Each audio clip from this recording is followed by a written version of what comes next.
Ya, baik. Namo Buddhaya, Nama Cimeta. budaya kok. Namo Buddhaya, Bapak Ibu semua.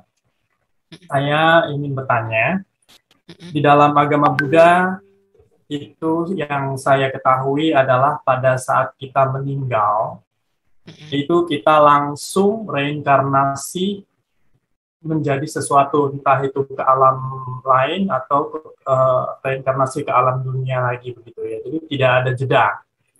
bukan bukan sampai di sebuah alam lalu tunggu beberapa hari atau beberapa bulan untuk reinkarnasi, tapi langsung detik itu juga reinkarnasi lagi di alam lain begitu. Nah, kalau begitu yang menjadi pertanyaan saya adalah kita biasa ada tradisi misalnya ziarah ke kuburan katakanlah cengkeh gitu ya.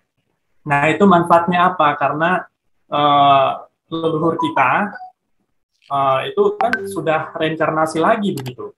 Iya. Jadi untuk apa lagi didoakan gitu kan, gitu ya? Karena dia sudah jadi mungkin dia terlahir di alam yang lebih baik mungkin gitu, atau mungkin terlahir lagi sebagai manusia begitu.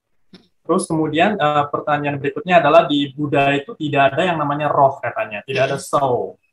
Nah, kalau begitu kalau tidak ada jiwa atau roh pada saat kita reinkarnasi itu apa yang pindah begitu?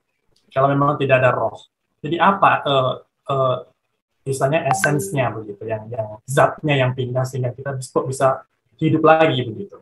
Itu aja sih Iya. Cimeta, terima kasih. Iya, terima kasih kok. Untuk yang pertanyaan pertama, memang kita kalau meninggal pasti bertumbuh lahir ke alam lain. Nah, ketika kita berada di alam peta atau di alam dewa atau di alam yang lain, kita ya menjalani proses karmanya masing-masing. Terus kemudian ketika ada upacara sembahyang cengbeng di kuburan atau di rumah abu atau di rumah dilakukan, itu untuk menghormati tradisi dan menghormati si almarhum. Jadi mengenang jasa-jasa kebajikan yang pernah mereka lakukan terhadap keluarga ini. Terus juga ya sebagai penghormatan kalau mereka itu pernah ada jasanya untuk kita. Ada baiknya memang ya hanya untuk sekedar menghormati, terus melakukan upacara itu juga karena adanya tradisi yang sudah turun-temurun dilakukan. Jadi hanya itu. Kemudian untuk yang pertanyaan kedua, ketika kita berpindah alam, memang di Buddhis tidak dikenal adanya roh, tetapi kesadaran itu yang berpindah.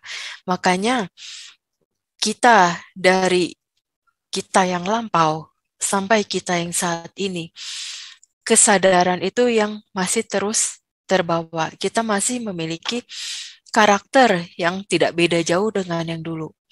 Kita masih memiliki kesadaran-kesadaran yang misalkan kita di lampau pernah tersakiti oleh orang lain. Walaupun di kehidupan sekarang kita tidak mengenal orang yang menyakiti kita itu siapa, tetapi Recording stopped.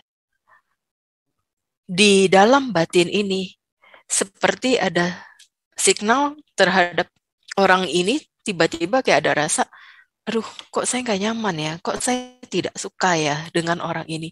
Itu muncul begitu saja. Recording in progress.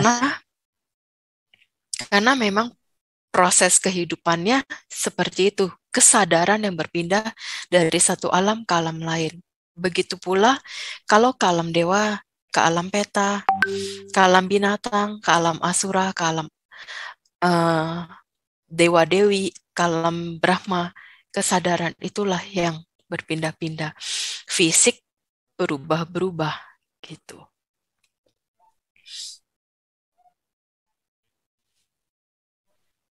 Ya, mungkin tuh penjelasan dari saya ya kok. Terima kasih.